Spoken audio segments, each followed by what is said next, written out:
Welcome to Bears on Tap, hosted by Kyle Juice Michalski, Quentin Q Crisco, Sonny Verma, and the one and only Ron Luce, bringing you all the news, analysis, and opinions on the charter franchise, Chicago Bears.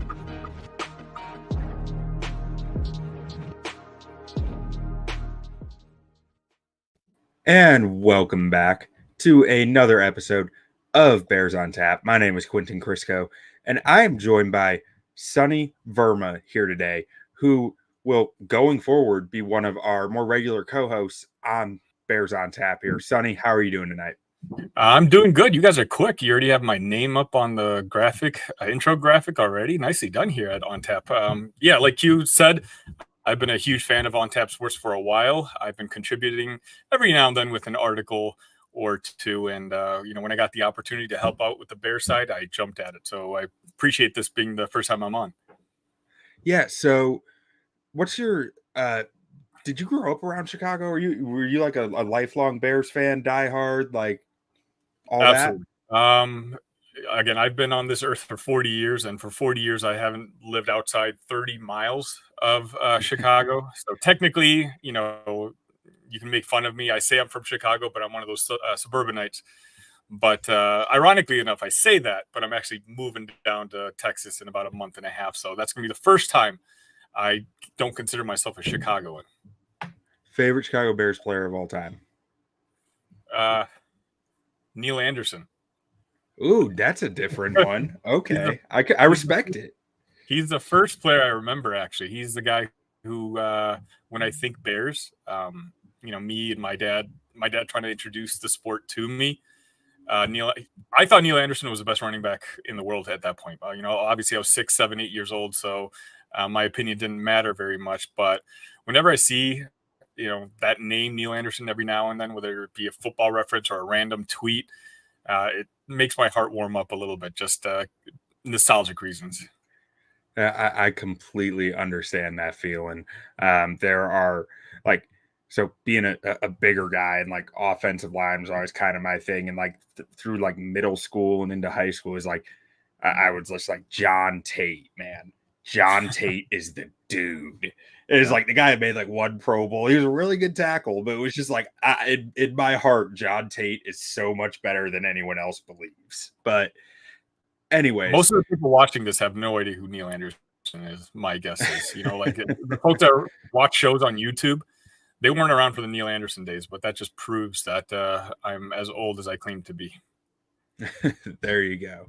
But anyways, our job here today, as anyone who's listening or been following along for the articles is aware, we've been breaking down position group by position group. At this point, after last week we did linebackers and DBs, we're done with position groups. So today we are trying to kind of bring it all together and talk about the total roster, expectations, why we think they might exceed, fall short, where areas of concern might be. But Sonny, I'm going to throw it over to you to kind of let you take the reins on this. But where do you think the roster kind of sits? And then where do you see concern areas, bright spots, or where do you want to hear more from me talk about? The Vegas over-under is 8.5.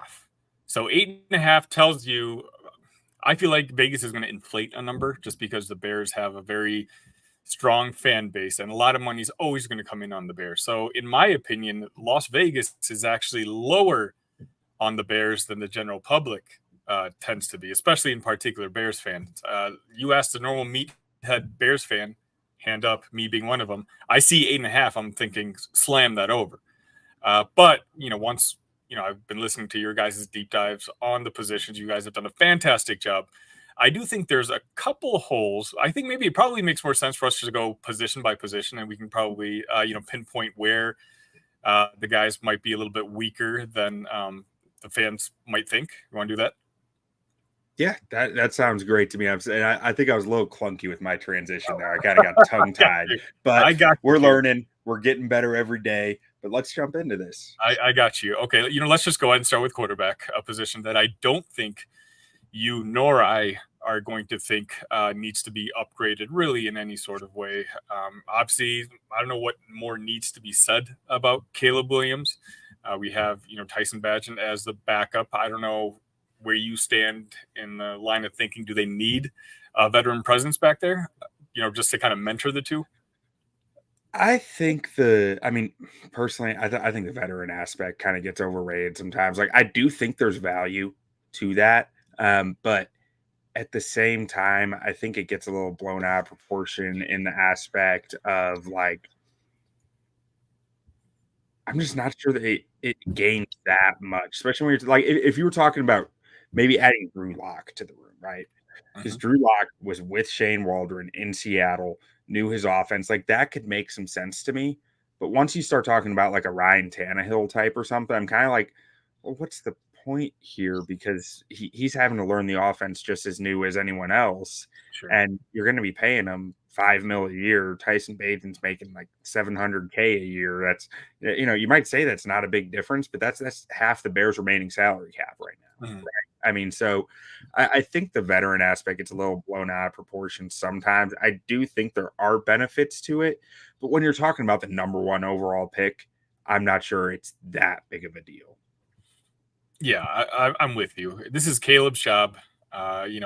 Caleb is the guy that we want everyone in that locker room listening to. Ryan Poles picked Caleb Williams just for that reason, for that leadership that he provided. Even when the quote unquote scouting was going on before he was the official pick, he met with all the leaders in the Bears clubhouse. And obviously, if there's an issue that there could be a lack of leadership on Caleb's part, I don't know if he would have been the number one pick and, someone who Ryan had probably decided on a very long time ago. So I'm with you. I think, I'm good with Tyson as the backup guy. He's the one, you don't mind having to come in for a couple plays or a couple series every now and then. You obviously don't want him starting for a long period of time. But I think, we've got a pretty decent quarterback room. I don't think really need to upgrade anywhere else. Yeah. And I mean, I think one of the things I really harped on in our quarterback episode was how much personal turmoil I was having with the idea that I want to set the bar high for Caleb Williams from the start. I don't want to be making excuses for his underperformances. I want to set the bar high and let him hit it because that's what I think he's capable of. Right. But at the same time, the inner demons of being a Bears fan and the quarterback position to say, I'm expecting a rookie quarterback to come in and have, over 3,500, maybe 4,000 passing yards and 25 touchdowns. Like I'm instantly in nightmare mode crying over that. Right. I'm like, I can't do that to a kid. But the more I think about it and look at it and look at this roster, look at recent top 5 quarterback picks. You look at Joe Burrow, you look at Justin Herbert, you look at even a guy like CJ Stroud. They all projected over 4,000 yards per game across 17 games. Now, a guy like Burrow, he didn't play 17 games. He only played 10. So it gets kind of overlooked in some of it, but the stats were going to be 4,000 yards. That's where he was going to. And if you think Caleb has the upside of those guys, which I do, I don't see a reason to temper my expectations below what I think his bar should be set at. Because I want him to strive high. He does strive high for himself, right? He expects a lot of himself, and he has in his career all through college always achieved what he set out to do. To some degree, he wanted to win a championship. He didn't, but I think that there's a lot of reason to set the bar high for this kid because he is, by all accounts, supposed to be this good. I hope you're right. Obviously, it's been a very, very long time since we've had a quarterback, at least of the potential that Caleb has. I'm a little more lukewarm. I'm trying to set those high expectations, though. I think it's just because of my history of being a Bears fan. It's hard. I just really like. Well, the thing is, I like our roster a lot. Both on the receiving side, the defense is solid enough. Offensively, I think we are built for a perfect situation for a rookie quarterback coming in. But you're already listening to CJ Stroud comparisons, okay? Justin Herbert comparisons. Now, CJ Stroud came in last year and had arguably the best rookie campaign in history of the NFL. I'm afraid that if Caleb comes in and his first 3 games are just average, that all of a sudden Bears fans look at each other again, and all of a sudden, oh, here we go again. Here we go again. Now, Caleb looks like a strong enough personality that it won't affect him. But for me, I'm just looking for him to be constantly trending upward as the season goes along. That's all I want. In my opinion, if we get average quarterback play from him, that doesn't mean that he's a bust. But I think average quarterback play, the team surrounding him is good enough to win 9, 10 games, as we'll probably talk about a little bit later. I just don't want the monumental pressure that comes with being a number 1 quarterback in this city to all of a sudden, when was the last time there was this much excitement for a Chicago Bears team? 2019. I'd argue that there's even more argument or more excitement this season, especially with the whole Caleb factor. So I mean, maybe 2019, it was like you were coming off a Super Bowl practically with the 100-year and that's the only reason I say it, because it's like, I think it's easy to fall into that a little bit, but it's like, I think 2019, the bar was set about as high as it can be set. And that was about as big of a letdown as you can get for it, And I guess, like you just said, the bar was set high and there was an ultimate letdown. This year, I don't want all of a sudden, because Caleb doesn't throw for 4,500 yards for fans to all of a sudden think that, hey, here we go again. This is just another Mitch. This is just another Justin, something like that, if that makes sense. And so to kind of elaborate a little on the projections for anyone who didn't listen to that episode or read that article, according to the averages of quarterbacks drafted in the top 10 over the last decade, across a 17-game season, 3,800 yards and 20 touchdowns is average, right? And that's for guys who started 10-plus games, I should clarify. So that doesn't include a guy like a Jared Goff who only started 6 games or whatever it was for him. But once you talk about the top 5 guy, the average of the top 5 quarterbacks, that's where you're talking the 4,500, 30 touchdowns. So 4,000 yards, that I don't think that's like out there, and I think to a lot of us Bears fans, it feels out there, but that's where the league is now. Like for some of these guys, you're talking about like Jameis Winston had almost 4,000 yards. Baker would have had 4,000 yards across 17 games, but he didn't start the first few games. So there's a precedent of quarterbacks who aren't maybe Joe Burrow and Justin Herbert who have also done this. And it's kind of like, I think our bar is a little low.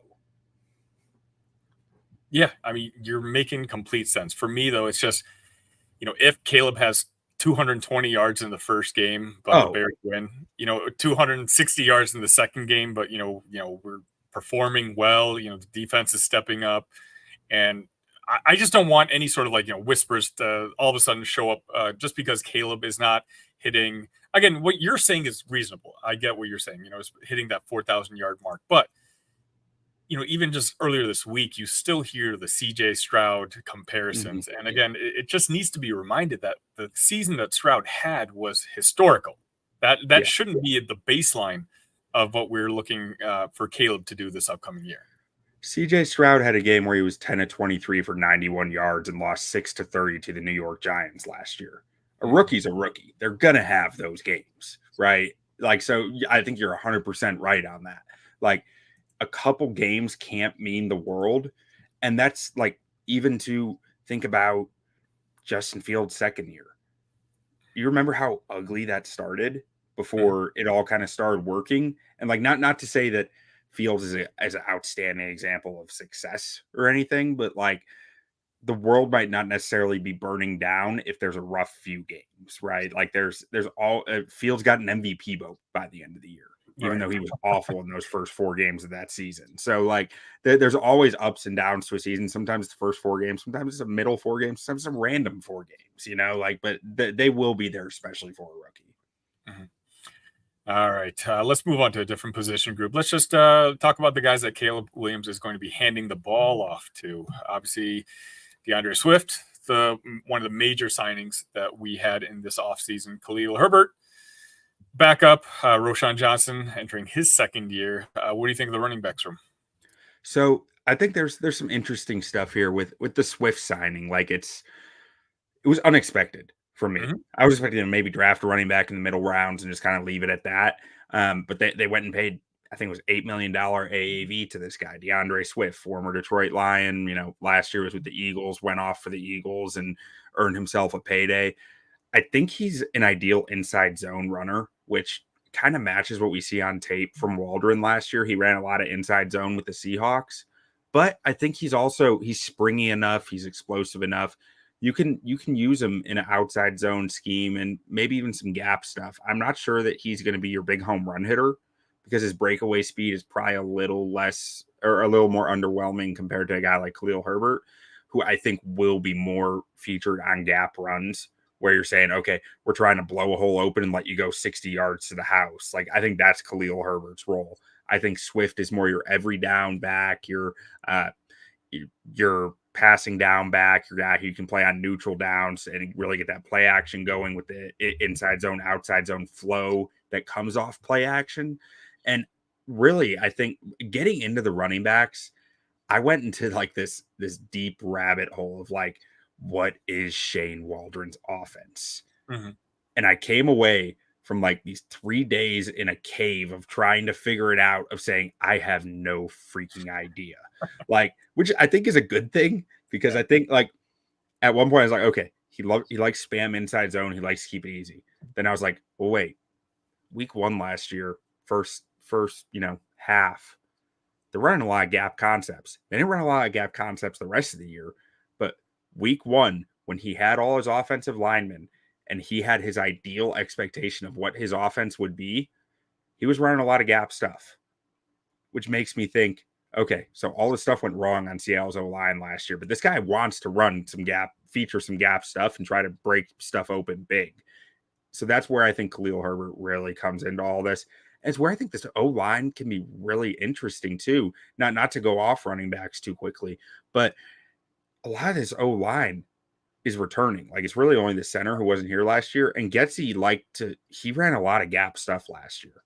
He ran a lot of pulls, a lot of power, and just tried to get very multiple in the rushing offense. And I think we're going to see some of that too with Shane Waldron at the helm.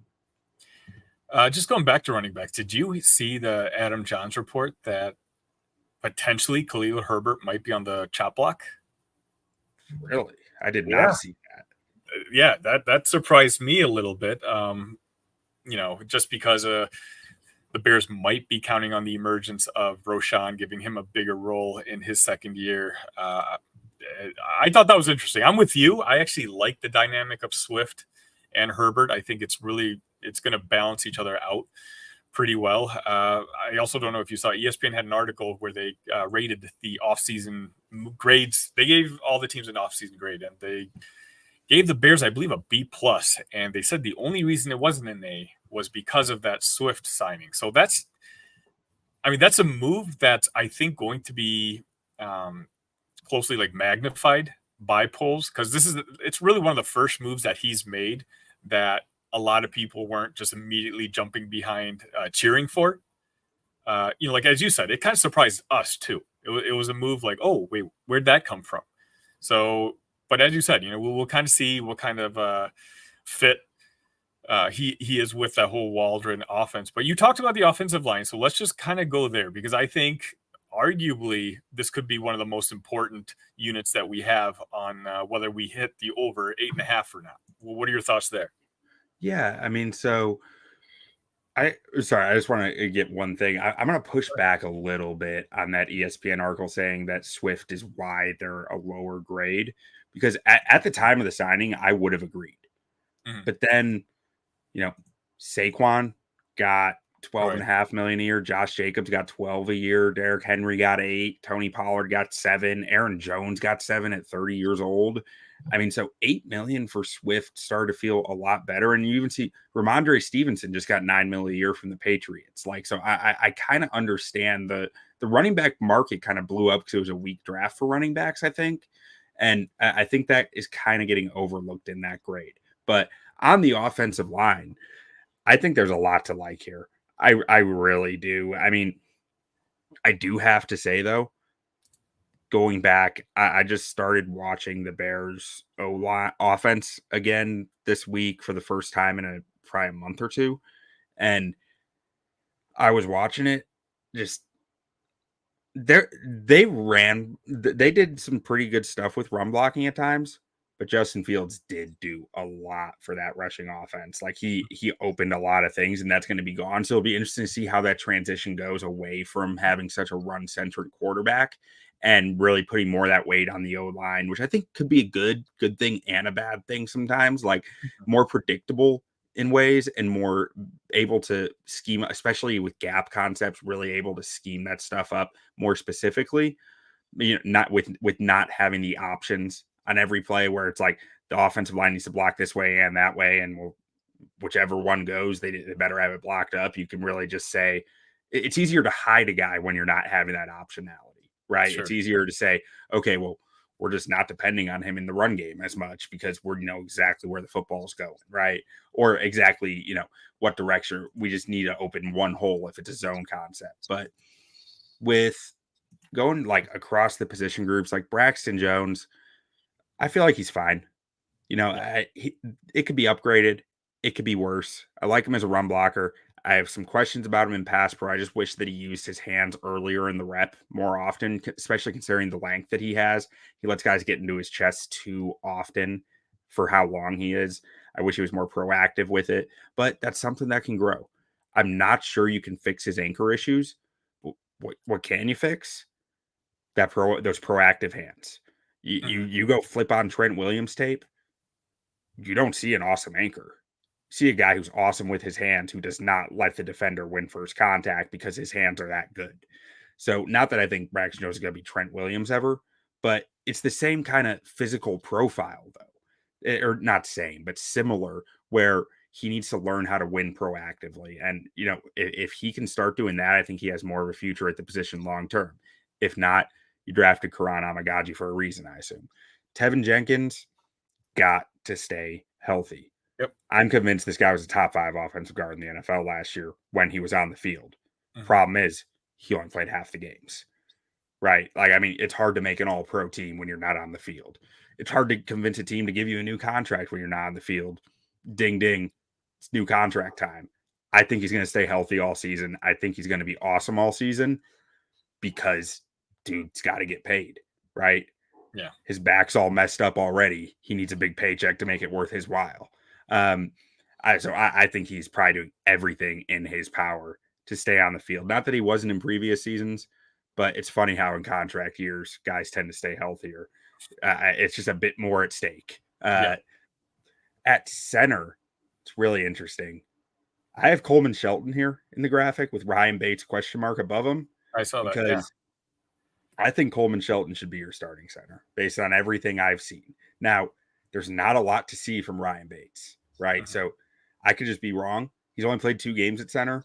I didn't like the 2 games I saw. I liked him better at guard, but it's only 2 games. Coleman Shelton, I think, has a higher floor at center, probably a lower ceiling. I think that he's more limited in pass pro. He just kind of is what he is. He's a junkyard dog out there as a run blocker. He's going to throw his body around, a little undersized, or definitely undersized, but he's going to throw around the weight he has and just be a maniac out there in the run game, which I love to see. I wish Bates was a little more aggressive with his hands the way Shelton is. That's really why I like Shelton a little better.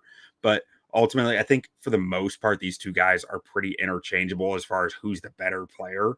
It's just a question of which one do you want starting at center. And to me, I'm thinking if Tevin Jenkins goes down or Nate Davis goes down, which both historically have been likelihoods. Sure. Yeah. Ryan Bates is your backup guard at either spot. Mm-hmm. I'd rather keep a center at center who is going to be playing with a rookie quarterback all season. That familiarity, I'd rather have Shelton there just because I know he is going to play center. I'm not going to have to move him if a guy goes down. Then at right guard, Nate Davis, there's actually some rumors out there that, you know, Ryan Bates might be considered a starter at right guard. which would be interesting because you're paying Nate Davis $10 million a year. Right. Yeah.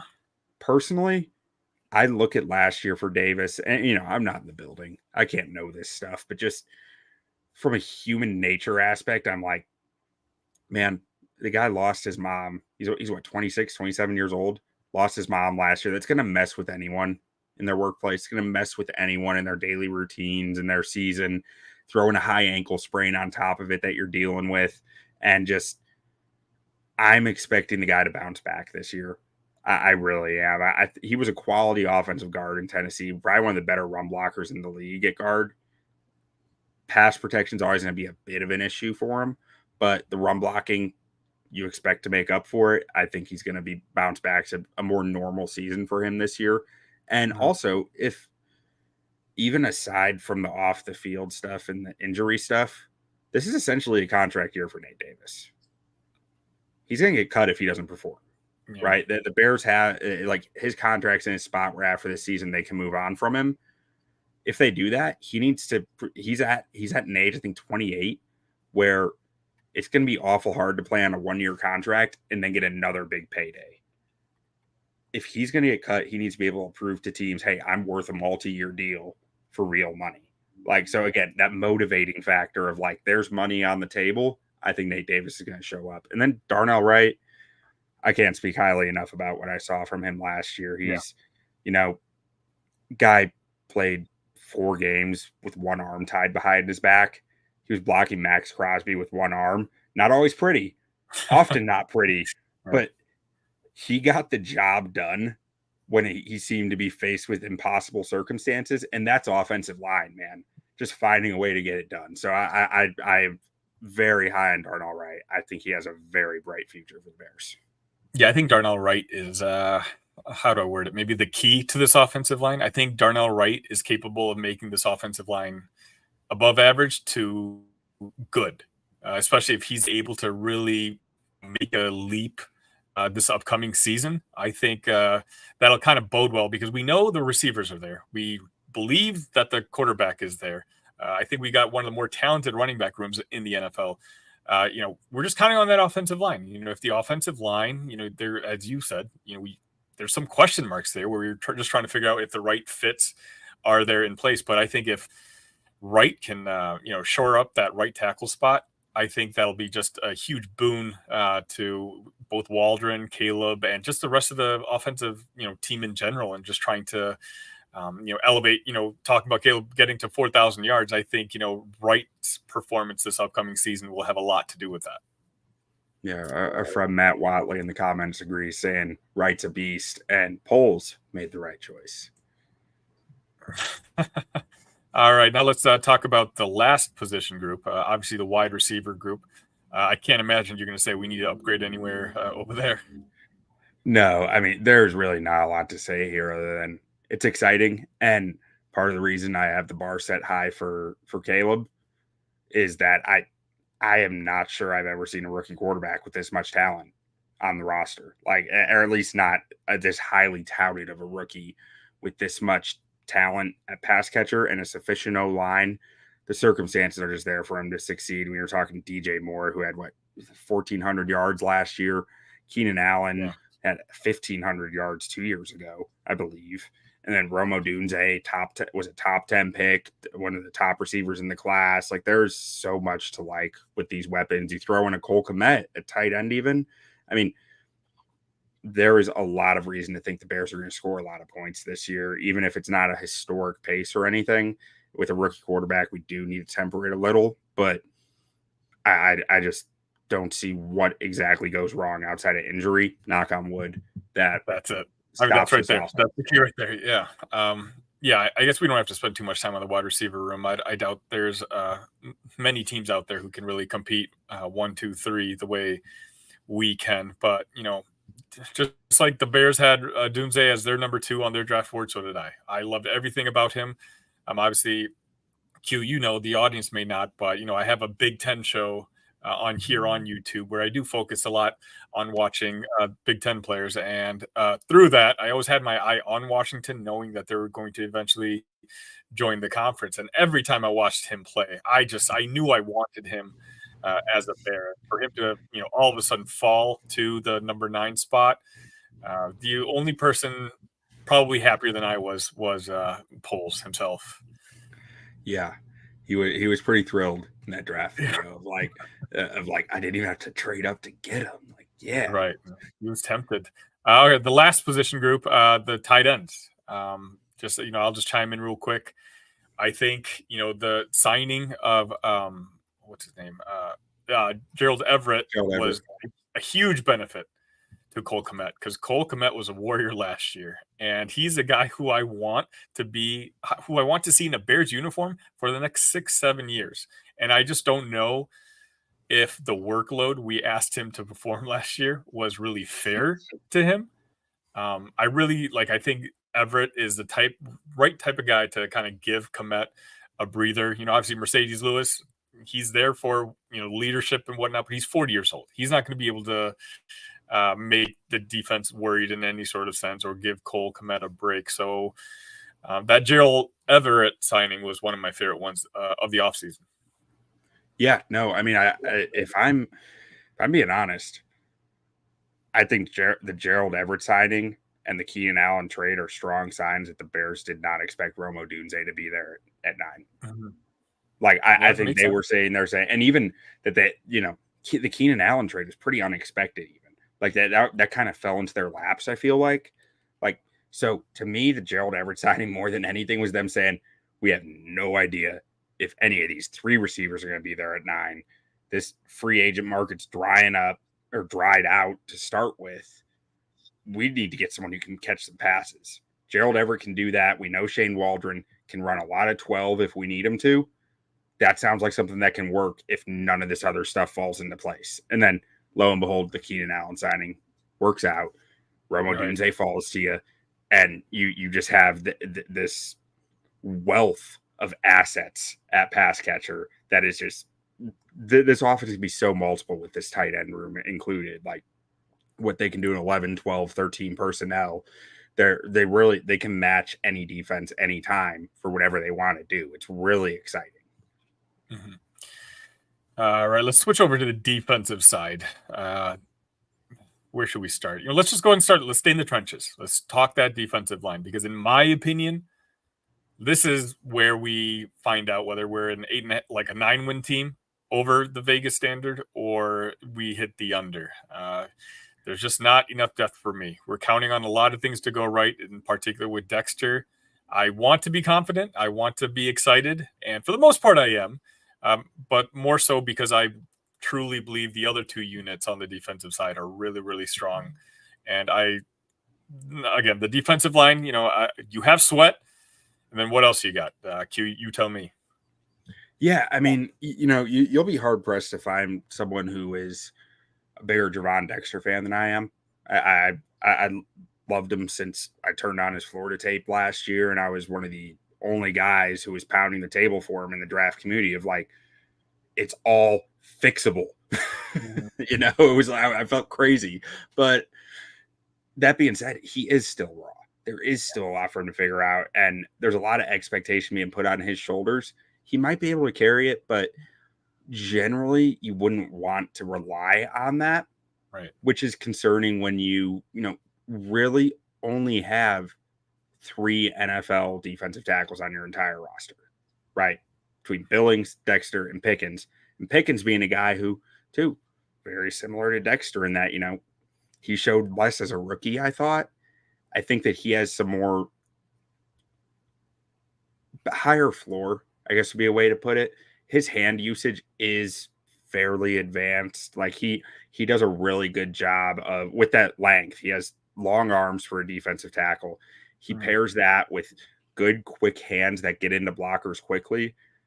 The aggression isn't the same as Dexter, though. Like, that's where that's where it starts to even out. Like, Pickens is a little more technically sound with the way that he takes on blocks and the way that he reads stuff out, while Dexter just brings the pure violence that I value very highly, and that I think is a trait that is hard to teach someone. So I think both guys have their upside, have their reasons to be excited about, but I'm not sure that I love relying on either of them to be, your full-time starter next to Andrew Billings, especially when you think about Andrew Billings being a guy who, realistically, do you really want him playing more than 40% of the snaps?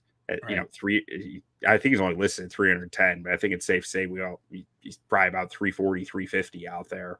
And he can bring some pass rush juice. He can push a pocket, but he's not really the guy you want on passing downs either. So you limit his snaps a little there. I look at this D tackle room. I see one injury away from real problems. Exactly. That's exactly what I was going to say. There's not another position group on this team that is almost like as frail, from having just a disaster of a season as that defensive line, in particular the defensive tackle. I mean, if Sweat goes down, just speaking of the line as a whole, then all of a sudden we're in really deep trouble. Then we're putting a lot of pressure on those linebackers. We're putting a lot of pressure on those cornerbacks because I don't know who else is going to get to the quarterback on that line. I mean, I will say I think I'm a little higher on DeMarcus Walker than some people. Like I do like a lot of what I saw from him last year, especially after the Sweat trade. But before the Sweat trade, it's kind of limited, right? Because in DeMarcus Walker, you have a hefty defensive end or a light defensive tackle who's going to play through offensive tackles, which you can do. I mean, heck, we even saw Javon Dexter play out at the edge sometimes last year and win. We saw him beat Penny Sewell at one point on the edge because he can play through them. Offensive tackles tend to be a little lighter, a little more finesse style players. If you can get some nice raw power out there on the edge on pass rush downs, they can out leverage them, outpower them, and win.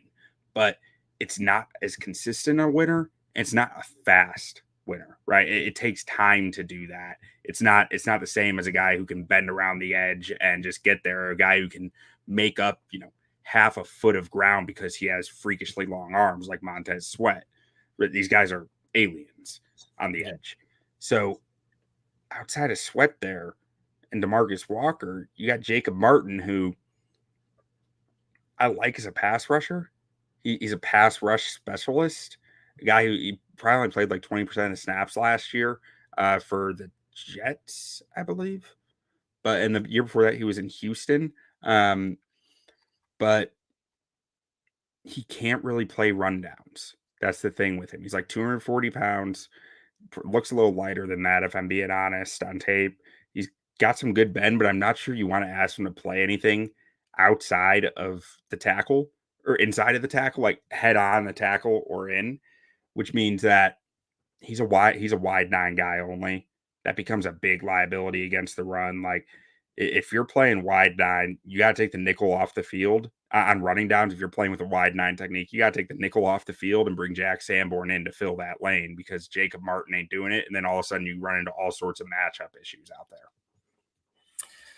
Before we move on, I do got to selfishly ask you, does Keith Randolph make this team?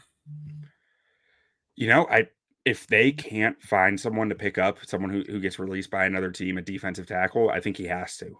Yeah. But I don't think you have much of a choice. I think you need to put Keith Randolph on this team. I liked some stuff from him pre-draft. I had some concerns about.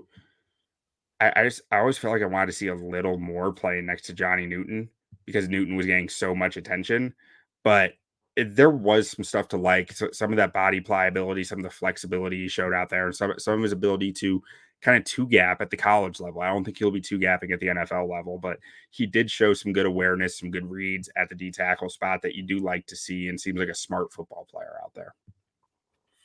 All right, moving on to the linebacker spot.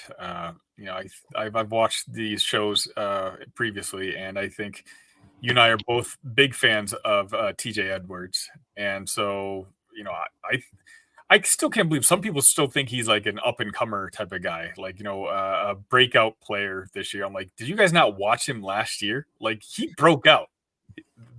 He's been broken.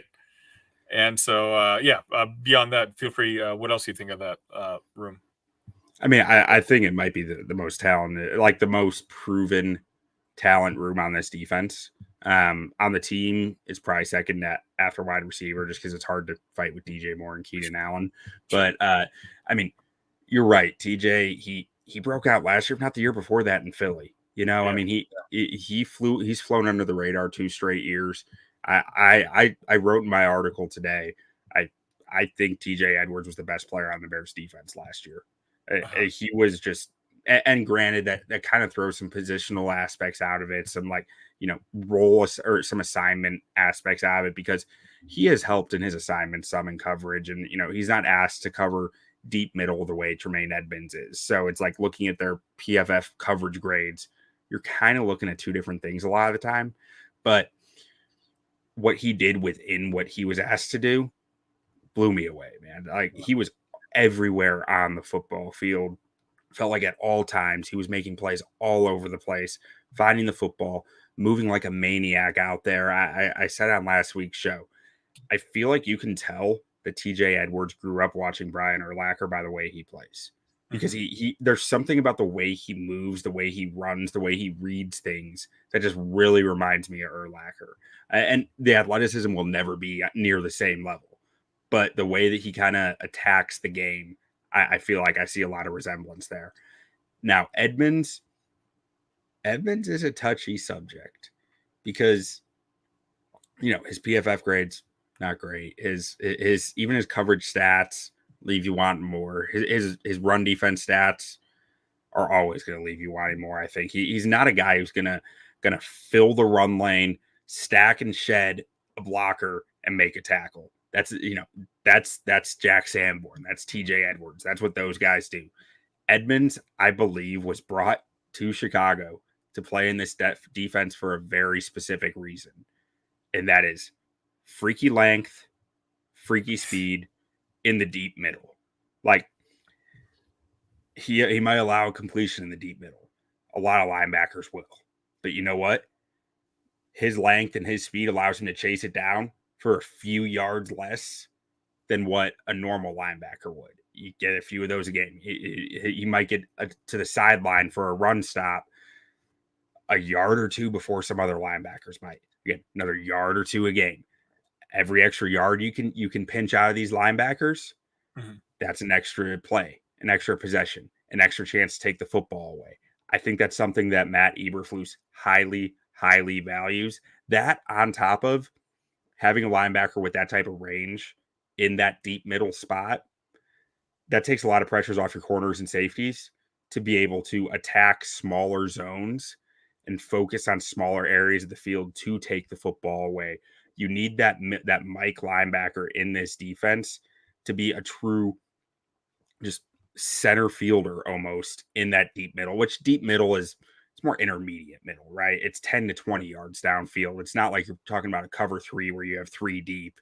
You're talking about a guy who's just covering up the hole that you have from 2 safeties playing aggressively towards the sidelines. So that ability to do that lowers the zones for the corners, shrinks the zones for the safeties, and allows them to really get after it on reading routes and attacking the football. And it doesn't always show up in the stats or even the film, if I'm being honest. And I'm not going to sit here and try to say, no, you don't understand how good Tremaine Edmonds is, right? I'm not doing that, because I think Tremaine Edmonds is good, not great. I think there's some things that he does well that are unseen a lot of the times in the stats in the film. I also think there are some flaws with his missed tackles, with his run defense, but ultimately I think that he is very valuable to what the Bears want to do on their defense, and that's why he's paid as such. Yeah, just kind of circle back on Edwards real quick. Poles' signing of Edwards is the reason I'm so excited for the Bears' future. I didn't know much about Edwards when we got him, but seeing his performance has me trusting Poles and that whole management staff. It confirmed to me that they know what they're doing out there, and that's why, like, moving forward, I've been happy with almost 90% of the moves that they've made, but a lot of that is generated from that initial Edwards pickup. To Matt Watley's statement here, linebacker and DB is the Bears' strength. I absolutely agree. That's where this defense eats. 100%. Let's go to the DBs. Jalen Johnson's back. Kyler Gordon, I think, is ready to take another step up. I like all these guys. I hate to be so bland, but I genuinely like all of our defensive backs for the most part. What do you think? Yeah, I mean, I think I'm really interested to see Jalen Johnson this year Yeah. because Tyreek Stevenson, he got tested a lot last year, right? Teams looked at dropbacks pass, Eddie Jackson, Jalen Johnson, Brisker might be somewhere, but Brisker was usually down the flat, so you weren't too worried about him deep. And they go, oh, rookie, throw. Simple as that, right? Like, I'm not throwing to Eddie because he's burned me too many times in my career, even if he had lost a half step or whatever you might think. Not throwing to Jalen because he's been a good corner in this league for years. There's a rookie over there. Right. Let's test him out. And they tested him a lot. Down the stretch last year, he started like the last probably 6 games of the year. Stevenson started to make teams pay for testing him, which means that we're going to see people start to target Jalen more again. I think Jalen is a very good quarterback. So I'm not trying to construe this as anything except that. I've been, I loved the draft pick when they took him. I was shouting at my TV for them to take him. I thought he had an outstanding year almost every year of his career until the shoulder injuries. Like it seemed like every year he was having a great year and then he hurt his shoulder and then it was like he tapered down. I think he's going to get more attention this year because teams are going to start. They're probably going to test Stevenson a lot early in the year. But if Stevenson makes them pay like he did down the stretch last year, you're going to start to see teams testing Jalen again because it's like, I got to go somewhere downfield, right? And you got Kevin Byard back there now who, is pretty equal to what we thought Eddie Jackson would be last year. So it's the same thing as far as getting respect from quarterbacks who he's intercepted, of like, I can't throw that to him again, right? He got me with this last, like 2 years ago, 3 years ago, whatever it is.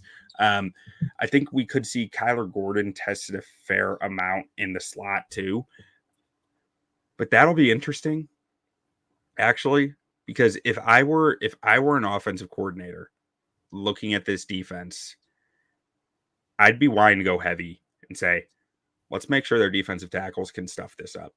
Mm-hmm. Because if they can't, I can stay in heavy all game. I can keep Kyler Gordon off the field. I can create mismatches with Jack Sanborn, whatever it might be. Or if they keep Kyler Gordon on the field, I can create mismatches for Kyler Gordon in the run game. As good as he is in the run, I just feel like an offense coordinator would look at this roster and say, let's see if we can cook. Let's see if we can cook because they have this weakness at D tackle. But assuming that all things are a bit more equal there, I think Kyler Gordon makes it even tougher for passing offense because I do think he is going to make a bit of a jump here. I think that he's pretty valuable to this defense in that nickel role. Kind of plays like a madman, like chicken with its head cut off sometimes, but it works. He's got that freaky body control, that freaky flexibility that you really kind of value in the corner because you don't have a sideline to border you off.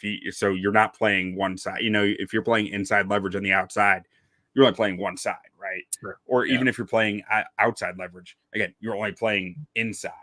But at the nickel, you have to be able to play both sides, and that athleticism, that agility, and flexibility that he has to be able to recover steps without necessarily using speed, but sometimes just body angles, is something that I think can serve him really well and has served him well so far in the league. I want to see it really happen this year, though. Like he had some really nice splash plays last year, but there were also some oh no moments. I'd like to see some of those oh no moments become oh yes moments this year, where it's just like, okay, this is the dude. Like this is the nickel corner in the league, because you don't see a ton of nickel corners, exclusive nickel corners, drafted where he was drafted. To justify that, I think he needs to become one of the best nickels in the league, and I think he has the ability to. Yeah, I think, as you said, those defensive backs and those linebackers, the most talented rooms that we have, outside wide receivers, which I consider that locker room an anomaly to begin with. We need them to live up to that reputation, though, because, as I said, again, I might just be a little insecure when it comes to the defensive line, but those guys can make up for any mistakes or maybe an injury or two that might happen on that line. And again, I guess let's just get to this now. Las Vegas 8.5. Where do you see it right now at the end of June? Do they hit that 9-win mark or no? I've got them at 9 wins. Now, where that gets interesting is if you want to juice that up, see if you can find an alt line at over 9.5. Because let's be honest, who wants to bet over 8.5 at -150, right? Yeah, right. So that's where I do hesitate more, though. I think 10 wins is within reach, but I don't know that I'm like sitting here saying they're gonna do it, right? I think this offense is gonna put up some points this year. I think it might be a little bit of a roller coaster at times for it, where it's like, up, down, like, but ultimately by the end of the year, I think they're going to be a pretty consistently good offense. I do think the defense takes a small step back, though. Everyone expects them to go from a borderline top 10 defense to a sure thing top 5 defense. I think they go from a borderline top 10 defense to a definite top 15 defense because I do think there are some issues with this D line that are hard to cover up unless you get very lucky with health and some guys take some very nice steps, which is possible. I'm just not sure I want to count on it. Yeah, you're actually even a little higher on the defense than I am. I think for the most part, a lot of the offense is going to have to carry that defense. I would be content with the top 20 defense. Like if you asked me to bet $100 to win $1 million on whether the Bears defense would either finish in the top 5 in the league or bottom 10, I think I would lean towards bottom 10. I think that there's more risk on the defensive side of football this year. I think last year we got lucky in a lot of aspects, but this year, again, the defense doesn't have to be as good as it was last year because we can more than make up for it on the offensive side. In particular, and hopefully, Caleb makes that jump. Me, I'm kind of with you, Q. I actually have us at 10 wins, and that's hard for me to say because I'm usually, as I started off the show talking about Caleb Williams and trying to temper my enthusiasm, I'm excited. I wanted Caleb. I wanted Roman Dutze. I already like what I saw from Edwards last year. Just the team itself. I think there's never been a time when a quarterback, came to such a prime position to just be able to succeed. And I trust Ryan Poles. I think this team, I don't know if the division is really all that good as a whole. So I think, at 8.5, again, Vegas probably thinks we're an 8-win team. They're going to tend to put a higher number just because they know Bears fans will come in and put money on it. Truly, it might already be at 9.5. I made this graphic like a month ago, so it was at -150 at the time. So it's probably at 9.5 by now. Once Hard Knocks starts playing, it'll easily jump up to 9.5 because it's gonna, again, it's gonna get these Bears fans riled up. But yeah, I think that wraps it up for us. But do you have any final thoughts on the roster you want to give out before we cut this thing? No, not really. I'm looking forward to training camp. I think rookies start July 16th or so. I think it's mid-July. Once training camp starts, Hard Knocks starts, and that's when we really start getting in the flow of things. We really, truly try to figure out how good this Chicago Bears team is going to be. And, I can't wait to continue doing this with you and Ron the rest of the season. Absolutely. And one last comment with Matt Watley. If Caleb does not have 3,500 yards, I'll be disappointed. I'm with you, Matt. Set that bar high. But thank you guys so much for listening, watching, however you've consumed the podcast. Make sure to go over to ontapsportsnet.com for all your Chicago sports needs. We've got it all covered over there. We've got podcasts and we've got articles about pretty much anything Chicago you could imagine. So go check it out. And thank you so much for listening. Sonny, what do you say we get out of here with a bear down? Bear down. Bear down.